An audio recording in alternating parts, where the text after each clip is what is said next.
నచ్చిన తెలుగు డైరెక్టర్ ఎవరు తెలుగులో? శివ తీసిన రామ్ గోపాల్ వర్మ ఇష్టం అండి నాకు. క్లియర్గా అండర్లైన్ చేసి చెప్పా. ఓకే. క్షణం క్షణం తీసిన రామ్ గోపాల్ వర్మ ఇష్టం. దాసర్ గారు ఓకే. కొన్ని సినిమాలు ఇప్పటి జనరేషన్ డైరెక్టర్లు. ఇప్పటి జనరేషన్ నేను ఎక్కువ చూడలేదు. అసలు ఒకరు పొరపాటున ఇంట్లో వెళ్తే పిల్లలు చూస్తున్నప్పుడు మీరు దృష్టి పడ్డమో ఏదో విధంగా చూస్తుంటారు కదా సినిమాలు. నిజాయితీగా చెప్పండి. నిజాయితీగా చెప్పలేకపోతున్నాను. ఎవడు నచ్చలేదు. నచ్చితే చెప్తా.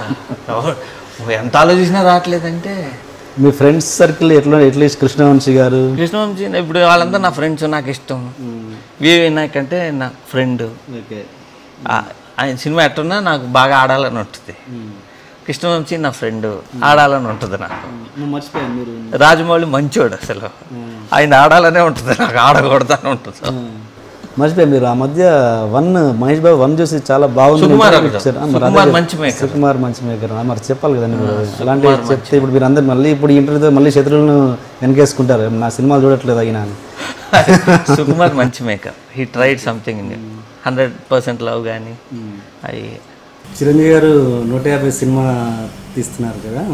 సపోజ్ అందరినీ పక్కన పెట్టేసి తేజ గారు మీతో నేను 150 సినిమా అన్నారు అనుకోండి, నేను చేయను. రియాక్షన్ ఏంటి? నేను చేయను, ఆయన రాడు.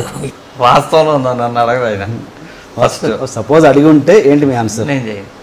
అడగడం ఒకవేళ పొరపాటున బై మిస్టేక్ అడిగితే నేను చేయను. ఏంటి రీజన్ ఏంటి? నేను చేయలేను. నేను అంటే ఏంటి కారణాలు ఏంటి? అమ్మో, ఆ లెవెల్ మన వల్ల కాదు. అంటే ఆ లెవెల్ అంటే దానికి అంటే అంత స్టార్స్ని మీరు డీల్ చేయలేరా లేకపోతే అంటే వాళ్ళకి ఆల్రెడీ ఒక డై ఉంటుంది, ఒక అచ్చి వేసేసి ఉంటారు. ఆ డైలో ఏముంటాయి అంటే ఇన్ని పాటలు ఉంటాయి, ఇన్ని ఫైట్లు ఉంటాయి, ఇటువంటి సీన్లు ఉండాలి, ఇంత కామెడీ ఉండాలని ఒక డై వేసేసి ఉంటారు. దాంట్లో ఇరికించాలి మనం. ఓకే. లేదు రీమేక్ తీసుకొచ్చి చేయాలి. అట్లా కుదరదు అసలు. నేను చేయలేను. నేను I'm a free spirit. Okay. నా ఆత్మ ఫ్రీగా ఉండాలి. ఏది చేయాలో అది నచ్చినట్టు చేయాలి, నచ్చకపోతే వదిలేయాలి. ఓకే. చిరంజీవి గారు వస్తున్నారు, రంగాన్ని లేచి నుంచోవాలి. నేను అది వేరే మూడ్లో ఉంటా. నేను వస్తే ఎవరి నుంచో అక్కర్లా, నా ముందు సీరియల్ కాసినా నేను పట్టించుకోను. పెద్ద పెద్ద వాళ్ళు వస్తే వాళ్ళకి మర్యాద ఇవ్వాలి. మనం ఇవ్వకుండా ఏదో ఆలోచిస్తున్నామంటే వాళ్ళని ఇన్సల్ట్ చేసినట్టు. ఎందుకు చిరంజీవి గారితో మన సినిమా చేయడం ఎందుకు? వాళ్ళు బాధ పెడతామంటే వద్దు. పెద్ద నమస్తే. ఓకే. పోనీ అలా కంఫర్ట్గా ఫీల్ అయ్యే హీరో దొరికాడు అనుకోండి, ఏ మహేష్ బాబు అంటే ఏ ప్రభాస్ లాంటి. సపోజ్ మీకు ట్యూన్ అయిపోయి చేసే స్టార్ ఎవరైనా దొరికితే స్టార్తో చేసే ఉద్దేశం ఉంది అసలు? స్టార్స్తో చేయలేమండి అసలు. నాలంటే చేయలేడు. వాళ్ళు కష్టం అది. ఇప్పుడు యాజ్ ఇట్ ఈస్గా నేనే దేడదమ్మకి టైప్. నేను వాళ్ళ తట్టం మ్యాచ్ కుదరదు, అది జరగదు. స్టార్స్తో కష్టం. ఒకవేళ స్టార్స్తో చేయాలనుకున్నా నేను ఒక మ్యాసివ్ హిట్ కొట్టి ఉండాలి. ఓకే. అదిరిపోయే కలెక్షన్లతో పెద్ద హిట్ కొట్టి ఉంటే అప్పుడు. అంటే ఇప్పుడు మీకు ట్యూన్ అయ్యే స్టార్ ఇప్పుడు తెలుగు ఇండస్ట్రీలో ఎవరు లేరా? అంటే మీరు ఓకే ఇదంతా అయితే నేను చేస్తాను. రజనీకాంత్ అయితే ఓకే అండి నాకు. కమల్ హాసన్ ఓకే. అమితాబ్ బచ్చన్ గారు okay. Mahesh Babu okay. Junior NTR అమ్మో నేను చేయలేను. అంత భయపడుతున్నారు? అమ్మో నా వల్ల. ఏంటి దాని ఎక్స్ప్రెషన్? బాలకృష్ణ గారు ఎక్స్ప్రెషన్కి అర్థం ఏంటి? జూనియర్ ఎన్టీఆర్ అని భయపడ్డారు. వాళ్ళు వేరే డైలో ఉంటారు సార్ వాళ్ళంతా. నా వల్ల కాదు అది. అంటే ఏ టైప్ ఇది చెప్పండి, పర్లేదు. ఇంకా డై అంటే అదే చెప్పే కదా, చిరంజీవి గారు వాళ్ళంతా ఒక డైలో ఉంటారు. అంటే ఒక స్టైల్ ఉంటుంది, ఆ ఫార్మాట్లో ఉంటారు, బయటికి రారు అసలు. మీరు చిరంజీవిని బాగా ఇష్టపడతారు నాకు తెలిసి కదా. మరి అలాంటి ఆయన వ్యక్తి గురించి ఇలా మాట్లాడుతున్నారంటే చిరంజీవి ఏం మాట్లాడుతున్నారు చెయ్యను అంటున్నారు కదా. అంటే మీరు నాతో గతంలో ఏమన్నా అంటే ఎన్టీఆర్ గారు, ఏఎన్ఆర్ గారు వీళ్ళందరూ అప్పట్లో విపరీతంగా సినిమాలు చేసి ఇండస్ట్రీకి ఇన్కమ్. ఏంటంటే చిరంజీవి గారి రెస్పెక్ట్ ఏంటంటే ఆయన చేసినప్పుడల్లా 5-6 సినిమాలు చేసేవాడు సంవత్సరానికి. 5-6 సినిమాలు చేసేటప్పటికి ఎన్టీఆర్ కానీ, ఏఎన్ఆర్ కానీ, కృష్ణ గారు కానీ వీళ్ళందరి వల్ల పెద్ద సీనియర్ హీరోలు వాళ్ళని పొగుడుతున్నాం, వీళ్ళని తిడతాం అంటే వీళ్ళని తిట్టాలి. ఇప్పుడు ఉండేవాళ్ళని they are not useful for Telugu film industry at all. ఇప్పుడుండే హీరోలు అందరూ 3000 థియేటర్లు ఉండే 2 స్టేట్లో కలిపి, ఆంధ్ర తెలంగాణలో.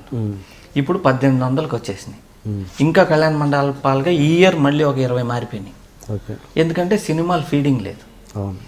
అప్పుడు ఇన్ని డబ్బింగ్ అయ్యేవి కాదు తెలుగులో. ఇంకా తెలుగు దేవదాస్ తమిళ్లో కూడా రిలీజ్ చేసేవాళ్ళు. సినిమాలు ఫీడింగ్ లేదంటున్నారు, మరి కొత్త వాళ్ళేమో క్యూలో ఉంటున్నారు. ఏంటి అక్కడ లాజిక్? సినిమాలేమో ఫీడింగ్ లేదని మీరు అంటున్నారు. ఫీడింగ్ అంటే అచ్చా థియేటర్స్ ఫీడింగ్ లేదంటున్నారా? లేదు. మరి జరుగుతున్న సినిమాలు ఎటు వెళ్తున్నాయి? కొత్త వాళ్ళు వీళ్ళు తగ్గిపోయినాయి కదండి. 300 వచ్చాయి మన తెలుగు. ఇప్పుడు ఎన్ని వస్తున్నాయి? 125 ఇంక్లూడింగ్ డబ్బింగ్. అసలు రిలీజ్ నోచుకున్న సినిమా చాలా పడి ఉంటాయి కదండి. అంటే లాస్ట్ వీక్ ఒక సినిమా రిలీజ్ అవ్వలేదండి, పులి అనే సినిమా. మీరు మాట్లాడేది పెద్ద స్టార్ సినిమాలు ఒక ఓన్లీ రావటం వల్ల ఏమవుతుందంటే అండి, మీకు చెప్తే ఎట్లా ఉంటుందో సైకిల్. ఇప్పుడు పెద్ద హీరోలు, ఇప్పుడు రామారావు గారు ఆ రోజుల్లో 6 సినిమాలు డెఫినెట్గా వచ్చాయి, 4 వచ్చాయి. కృష్ణ గారి 6 వచ్చాయి, రాజేంద్ర ప్రసాద్ గారికి కూడా వచ్చాయి, అల్లరి నరేష్ కూడా 5-6 వచ్చాయి.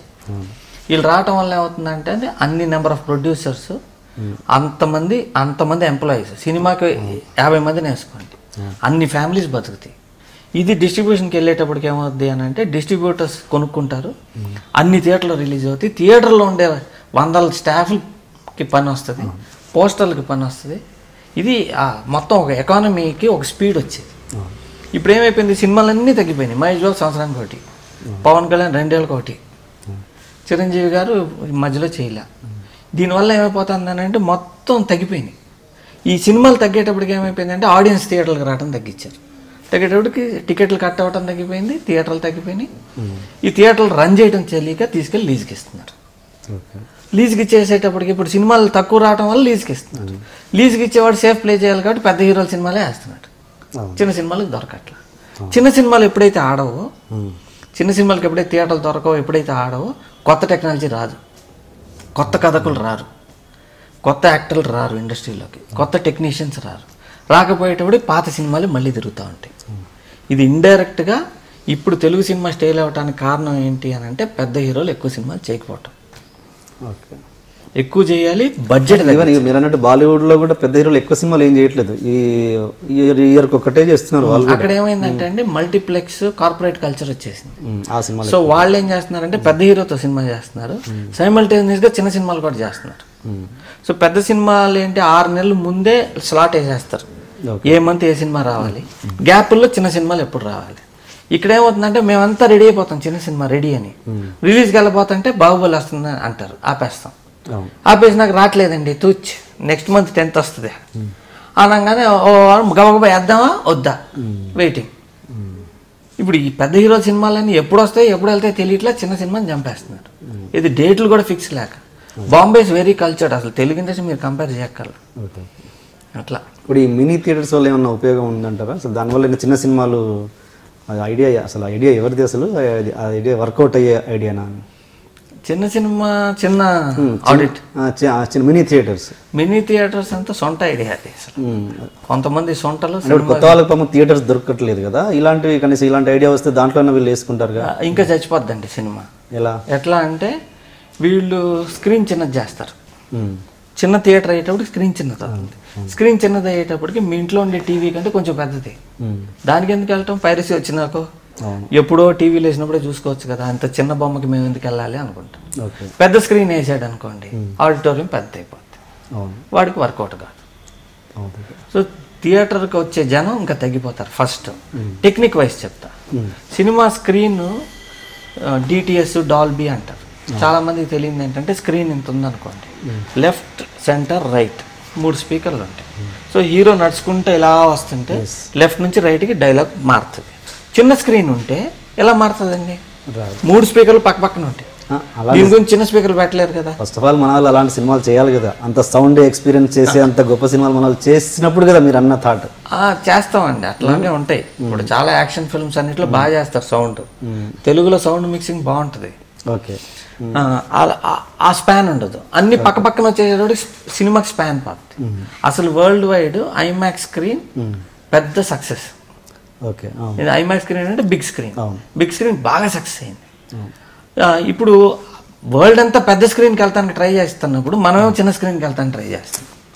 సినిమా ఎప్పుడు ఇలా చూడాలండి, పెద్ద బొమ్మ చూడాలి, ఇలా ఉండి చిన్న బొమ్మ చూడకూడదు. చూస్తే టీవీ అయిపోతుంది, ల్యాప్టాప్ అయిపోతుంది. ఇది కొంతమంది సొంటలు సినిమా గురించి తెలియక మినీ థియేటర్స్ అని మాట్లాడుతున్నారు. దానివల్ల సినిమా ఇండస్ట్రీకి పెద్ద హెల్ప్ ఏమి ఉండదు. ఇప్పుడు హాలీవుడ్లో ఎలా ఉంటుందండి కల్చర్ అంటే, ఇప్పుడు అక్కడ పైరసీ లేదు అనుకుంటాను, అక్కడ పైరసీ అనేది ఛాన్స్ ఉందా? అక్కడ కూడా హాలీవుడ్లో కాకుండా అక్కడ అమెరికాలో లేదు. వేరే దేశాల్లో పైరసీ ఎక్కువ జరుగుతూ ఉంటుంది. దాని ఏపీ ఫిల్మ్ ఛాంబర్ చాలా పోరాడి ఇప్పుడు హాలీవుడ్తో టైఅప్ వీళ్ళు కూడా ఆపుతున్నారు. అని మన సినిమాలు అక్కడ పైరసీ అని కాదు, అక్కడ ఇంగ్లీష్ మూవీస్ పైరసీ అవుతుంటాయా? అవుతుంటాయి కానీ చాలా స్ట్రిక్ట్ ఉంటుంది. మీరు డౌన్లోడ్ చేయగానే మీ ఐపీ అడ్రస్ మీ ఫోటో వచ్చేస్తారు అక్కడ. Okay okay.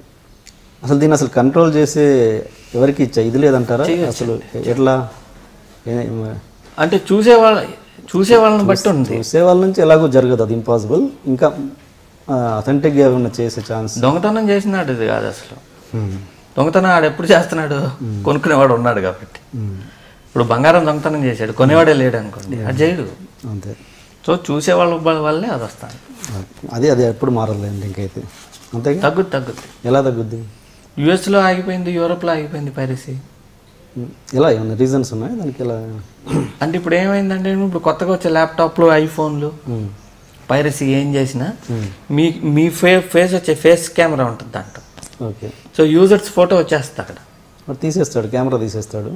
కెమెరా తీసినా సరే మీ ఐపీ అడ్రస్ వస్తుంది, ఐపీ అడ్రస్ మీ సిస్టమ్ వస్తుంది. సిస్టంలో ఉండే సిడి, రికార్డర్, ప్లేయర్ అన్ని అడ్రస్లు వచ్చేస్తాయి. ఓకే. ఇప్పుడు మా దగ్గర ఉన్నాయి, ఎవరెవరు డౌన్లోడ్ చేస్తారు హైదరాబాద్లో లిస్ట్ ఉంది, విజయవాడలో ఎవరు డౌన్లోడ్ చేస్తారు మొత్తం లిస్ట్ ఉంది. మరి ఏం చేసి దాంతో ఏమన్నా యాక్షన్ తీసుకున్నారు? స్టార్ట్ అవుద్ది, నోటీసులు వెళ్తాయి అందరికి. ఏది ఇప్పుడు హోరాహోరీ మీద చేసి? హోరాహోరీ కాదు, మొత్తం తెలుగు ఫిల్మ్ ఇండస్ట్రీలో తెలుగు సినిమాలని ఎవరెవరు డౌన్లోడ్ చేస్తున్నారు, ఇంగ్లీష్ ఎవరు డౌన్లోడ్ చేస్తారు, ఓకే, హిందీ ఎవరు డౌన్లోడ్ చేస్తారు, మొత్తం డాటా. ఓకే. డౌన్లోడ్ చేయకుండా ఆన్లైన్ చూస్తే తప్పేం లేదు. ఆన్లైన్లో ఇప్పుడు నెట్ఫ్లిక్స్ లాగా ఉన్నాయి కదండి, మీరు డైరెక్ట్గా చూసుకోవచ్చు సినిమాలు. యూట్యూబ్లో చూసుకోండి. యూట్యూబ్ కాదు, నేను మామూలు ఏదైనా ఎనీ వెబ్సైట్ మీరు ఏం చూసినా సరే పైరేటెడ్ ఎక్కడ చూసినా మాకు ఇన్ఫర్మేషన్ వస్తుంది. పైరసీని ఎట్లా కంట్రోల్ చేయాలని చెప్పండి. పైరసీ కంట్రోల్ అండి, ఇప్పుడు ఏపీ ఫిల్మ్ ఛాంబర్కి హాలీవుడ్ వాళ్ళు కాంట్రాక్ట్ ఇచ్చారు ఆపమని. వాళ్ళు ఇచ్చిన కొత్త టెక్నాలజీ ప్రయత్నంతో ఏం చేస్తున్నారంటే, ఇది నేను బయట చెప్పచ్చో లేదో కానీ ఇప్పుడు మొత్తం ఎవరెవరు పైరసీ చేస్తున్నారో, పైరసీ అంటే ఇప్పుడు మీరు డౌన్లోడ్ చేస్తున్నారు, పైరేటెడ్ చూస్తున్నారు, ఏం చేసినా సరే మీరు ఏ ఐపీ అడ్రస్ నుంచి చేస్తున్నారు, మీకు బీమ్ కేబుల్ నుంచి వచ్చిందా, బిఎస్ఎన్ఎల్ అయినా ఎయిర్టెల్ అయినా, దాంట్లో మీ ఇంటి అడ్రస్ ఏంటి, దాంట్లో వాడేవాళ్ళు ఎవరు, ఎవరి పేరు మీద కనెక్షన్ ఉంది, వాడేది ఎవరు, ఒకవేళ కెమెరా ఉంటే దాంట్లో అతని ఫోటో అన్నీ వచ్చేస్తాయి. వచ్చేసి వాళ్ళకి నోటీసులు వెళ్తాయి, త్వరలో కోర్టు నుంచే నోటీసులు వెళ్తాయి. కోర్టుకు రాగానే అరెస్ట్ చేసి లోపల జైల్లో 6 నెలలు పెడతారు, అన్బెయిలబుల్. సో ఇది ఇప్పటివరకు జరగలేదు, ఇప్పుడు జరగబోతుంది. ఇప్పుడు మొత్తం టెక్నాలజీ వచ్చేసింది. ఇప్పుడు మా దగ్గర ఉన్న డేటా ప్రకారం హైదరాబాదు, విజయవాడ, వైజాగ్ చిన్న చిన్న ఊరుల్లో ఎవరెవరు పైరసీ చేస్తున్నారు. పాడేరు అని ఉంది, పాడేరులో రిలీజ్ అయిన ప్రతి సినిమా ఎవరెవరు నెట్లో డౌన్లోడ్ చేస్తున్నారు. ఇప్పుడు పాడేరు అని ఒక ఊరు ఉంది అరకు అవతల, అక్కడ ఒక ఇంటర్నెట్ సెంటర్ వాడు సినిమా రిలీజ్ అయిన 3వ రోజు 2వ రోజు డౌన్లోడ్ చేసి అందరికీ పెన్ డ్రైవ్లో వేసిస్తాడు. అతని ఫోటో, అతని పేరు, ఏం చేస్తున్నాడు కూడా ఉంది మా దగ్గర. అందరినీ అరెస్ట్ చేస్తారు.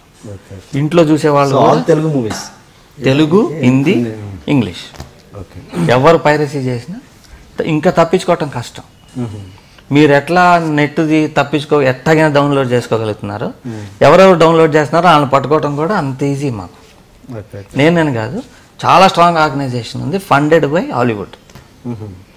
మీరు గతంలో ఇప్పుడు మీరు స్టార్స్తో సినిమా చేయను అంటున్నారు కదా, గతంలో మీ దగ్గర చేయను కాదు సార్, స్టార్స్తో చేయడానికి ఓకే చెయ్యొచ్చు, కానీ కొంతమందిని హ్యాండిల్ చేయగలం, కొంతమందిని నేను హ్యాండిల్ చేయలేను, నా యాటిట్యూడ్ కుదరదు. మీ దగ్గర గతంలో మీరు చెప్పారు చాలాసార్లు, రైతు అనే ఒక సబ్జెక్ట్ మీ దగ్గర ఉంది అని చెప్పేసి, అది స్టార్స్తో వర్కౌట్ అవుద్ది, మంచి బడ్జెట్ కావాలి దానికి, రజనీకాంత్ గారితో అనుకుని అన్నారు. మరి అదేంటి, దాని గురించి మళ్ళీ ఎప్పుడు డిస్కషన్ రాలేదు మీ దగ్గర నుంచి? రైతు అది మరి ఏమైనా చిరంజీవి గారికి ఏమైనా సూట్ అయ్యేదా? ఆయన సూట్ అవుద్దంటే ఇవ్వచ్చు, కానీ ఎప్పుడైనా చెప్పారు ఆ సబ్జెక్ట్ ఆయనకి? అని చెప్పాలి, ఎప్పుడు చెప్పాలి. మరి ఎందుకు ఇంత 150 సినిమా గురించి అంత చర్చలు జరుగుతున్నప్పుడు మీరు ఎందుకు అప్రోచ్ అవ్వలేదు ఆ సినిమా? ఇప్పుడు మనకి హిట్ లేనప్పుడు అప్రోచ్ అయితే కాలిపోయిన అగ్గిపుల్లలాగా చూస్తారు. మామూలు అగ్గిపుల్లకైనా ఒక వాల్యూ ఉంటుంది, కాలిపోయిన దానికి ఏముంటుంది, అవతల పారేస్తారు, అట్లా చూస్తారు. పోనండి, ఓకే, ఇది పక్కన పెట్టండి, చిరంజీవి గారి పక్కన పెట్టండి. ఆ సబ్జెక్ట్ ఏమైపోయింది అసలు? ఉంది, ఎప్పటికైనా తీస్తా. స్టార్స్ తోటి అది స్టార్స్తోనే చేయాలి, కానీ 2 లాంగ్వేజ్లో తీయాలి. ఓకే.